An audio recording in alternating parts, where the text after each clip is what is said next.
परमात्मा ने ये मनुष्य तन इसीलिए हम लोगों को दिया है ताकि हम परमात्मा को समझ सकें, परमात्मा को जान सकें और परमात्मा मय हो सके, परमात्मा में विलीन कर लें अपने को मनुष्य तन रहते रहते।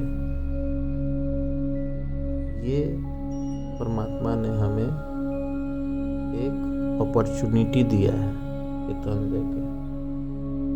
और हम मनुष्य जो हैं अपने इच्छाओं के वश में हो जाते हैं और इस चीज़ को भूल जाते हैं इस तन का असली उपयोग क्या है, और उस उपयोग को न अपनाते हुए हम इच्छाओं में भटक जाते हैं। तो आज हम इस निरंतरता वाले प्रयास को समझने के लिए सुंदरकांड की कुछ पंक्तियों से ये समझने का कोशिश करेंगे कि आखिर ये परमात्मा का तत्व कि और अपने को कैसे नज़दीक ले जाया जाए और परमात्मा के हो के रहा जाए। तो जब हनुमान जी आते हैं लंका से तो सब कोई मिल के जाते हैं रामचंद्र जी के पास। तो हनुमान जी से पूछा जाता है कि भाई सीता जी कैसे रहती हैं। तो सीता जी के बारे में वो उनके दुख के बारे में बताते हैं।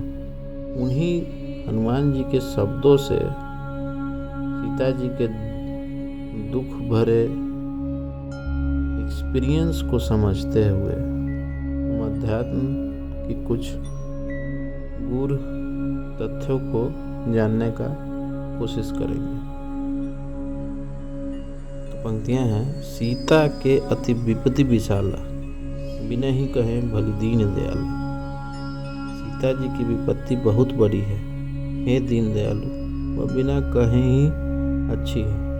मतलब न कहा जाए तो ही अच्छा है, क्योंकि वो सुन के आपको दुख हो जाएगा। निमिष निमिष करुणा निधि, जाहि कल्प संबीती, बेगी चले प्रभु आनी, भुजबल खलदल जीती। हे करुणा निधान, उनका एक एक पल कल्प के समान बीतता है। अतः हे प्रभु तुरंत चलिए और अपनी भुजाओं के बल से दुष्टों के दल को जीत कर सीता जी को ले आइए।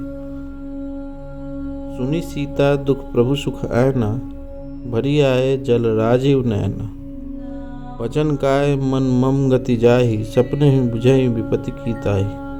सीता जी का दुख सुनकर सुख के धाम प्रभु के कमल नेत्रों में जल भर आया और वे बोले, मन वचन और शरीर से जिसे मेरी ही गति मेरे ही आश्रय है, उसे क्या स्वप्न में विपत्ति हो सकती है। ये लाइन रामचंद्र जी हनुमान जी से कह रहे हैं कि सुनी सीता दुख प्रभु सुख ऐना, भरी आए जल राजीव नैना। उनका दुख सुन के उनके आंख में आंसू आ गया। फिर वचन काय मन मम गति जाहि, सपने हूँ बुझई विपत्ति की ताहि। जो मन वचन और शरीर से जिसने मेरा आश्रय लिया है, उसे क्या स्वप्न में भी विपत्ति हो सकती है।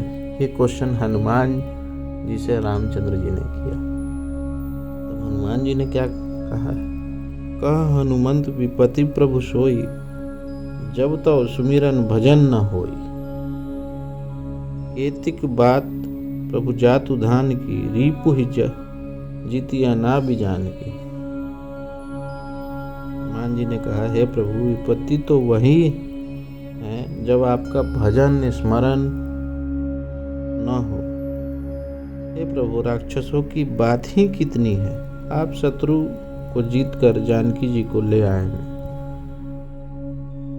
तो यहाँ रामचंद्र जी और हनुमान जी के संवाद में अध्यात्म का गूढ़ रहस्य छिपा हुआ है। और तुलसीदास जी ने भली भांति इसको बतलाया है। तुलसीदास जी एलिवेटेड सोल थे, मतलब वे परमात्मा को अच्छे तरह से समझ गए थे और उन्होंने प्रयास किया था, उन्होंने निरंतर प्रयास किया था। और निरंतर प्रयास करने से उनके प्रयास के लिखे हुए शब्द हैं जिनको हम आज भी जितना समझें उतना कम है। तो कहने का मतलब ये है कि कोई भी आदमी अगर मन, क्रम और वचन से प्रभु का आश्रय ले लेता है तो फिर उसके पास दुख की संभावना कहाँ रह जाती है।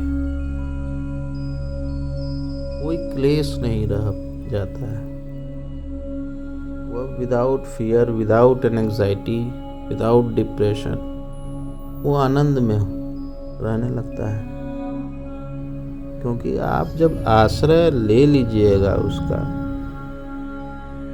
जो कि सबसे बड़ी शक्ति है, तो फिर उसकी जिम्मेदारी हो जाती है आपको अच्छे से रखने की।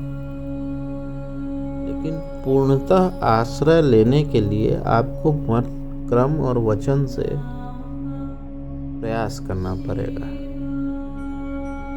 आपका मन हमेशा ईश्वर में लगे, आपका कर्म हमेशा ईश्वर में लगे, और आपका वचन जो आपके मुख पे आ रहा है वो भी ईश्वर का ही हो। ये जितना आसान बोलने में लगता है उतना होता नहीं है। और यही बात रामचंद्र जी हनुमान जी को कह रहे हैं कि सीता जी को दुख हो रहा है, वो रो रही हैं, लेकिन वो तो मेरा नाम तो ले ही रही हैं।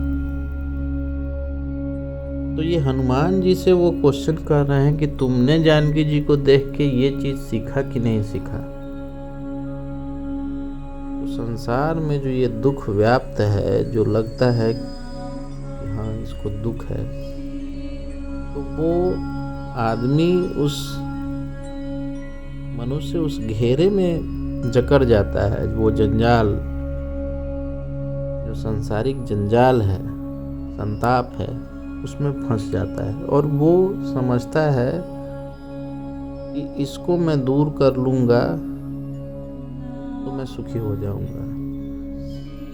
आनंद हमारा अल्टीमेट गोल है और हम हमेशा से आनंद में ही हैं। लेकिन प्रभु ने माया दिया भी इसीलिए कि ताकि तुम मुझे पहचान सको। माया से आप सुख में भी जाते हैं, दुख में भी जाते हैं। तो आप इस माया के जरिए आप मेरे नज़दीक और आगे बढ़िए, इसलिए प्रभु ने ये कृपा की कि माया को दे दिया। लेकिन हम मनुष्यों का बुद्धि जो है इस चीज़ में फंस जाता है और फंसने भर से हम प्रभु के रास्ते से डेविएट हो जाते हैं। तो हनुमान जी फिर वो समझ के बोलते हैं कि जहाँ आपका स्मरण निरंतर हो रहा है वहाँ तो हमेशा से सुखी सुख है। वहाँ कौन राक्षस और कौन क्या कर लेगा। ये सब तो छोटी छोटी चीजें हैं। तो हमें भी जीवन में बहुत सारी तकलीफें आती हैं। जीवन संघर्ष का नाम है और संघर्ष करते करते हम आगे बढ़ते रहते हैं। लेकिन हमारा प्रयास ये होना चाहिए कि जो हमें जिस कार्य के लिए ये तन मिला है, ये तन रहते रहते मन क्रम वचन से उसका आश्रय ले लें। और हम जहाँ भी जैसे भी रह रहे हैं वहाँ हमें परमात्मा मिल सकते हैं, इसकी 100% गारंटी है। और यही शब्दों से तुलसीदास जी ने ये बतलाना चाहा है। लेकिन अपने मन को उतना सूक्ष्म बनाना, ताकि वो ये समझ जाए कि नहीं, ये मन का सारा काम ईश्वर की प्राप्ति है। मन में इतने सारे विचार एक साथ चलते रहते हैं और मन को शांत कर लेना, परमात्मा में लगा लेना, ये असली वीरता है और यही असली देवासुर संग्राम है। जो देव और असुर का संग्राम जो हम लोग जानते हैं कि जो हुआ था, वो देवासुर संग्राम हमारे अंदर है। हम अपने उन बुराइयों से, इच्छाओं से परे होना चाहते हैं और मन जो है बार बार हमें उसी सब चीज़ों में उलझाता जाता है और हम न चाहते हुए भी कुछ न कुछ कर्म ऐसा कर लेते हैं जिसके कारण हम इस जीवन चक्र में फंस जाते हैं। कभी वचन से कर लेते हैं, कभी कार्य से कर लेते हैं। तो हमें ये ध्यान रखना है कि हम जो बोल रहे हैं, जिससे बोल रहे हैं, हमेशा अच्छा बोलें, हमेशा अच्छा कार्य करें, किसी का अहित न सोचें और हर चीज में परमात्मा का आश्रय हमने लिया है और हम ये सोच के करें कि परमात्मा हमें जो करवा रहे हैं सब सही है। और इस पॉइंट से डेविएट हमें किसी भी इंस्टेंट पे, किसी भी समय भी नहीं होना है। एक क्षण के लिए भी हमें अगर उनसे दूर होना पड़ रहा है तो उसी समय ये ख्याल आ जाना चाहिए कि नहीं प्रभु, मैंने तुम्हारा आश्रय ले रखा है, अब मुझे कहीं नहीं जाना। ये थॉट प्रोसेस अगर हमारा ये तन रहते रहते हो गया तो हम परमात्मा में लय हो जाएंगे और जब हम परमात्मा में लय हो जाएंगे तो ये परमात्मा की जिम्मेदारी है हमें कैसे रखना है। तो बिन समय गंवाए हुए मैं ईश्वर से ये अनुरोध करता हूँ कि हम आप सबको इतना हमेशा दे ताकि हम मन क्रम वचन से उसका आश्रय ले पाए, इतना ताकत दे। तो आज के वीडियो में बस इतना ही। ओम हनुमंते वायुपुत्राय पंचमुख हनुमते नमः। ओम हनुमंते वायुपुत्राय पंचमुख हनुमते नमः। ओम नमः शिवाय। जय श्री राम।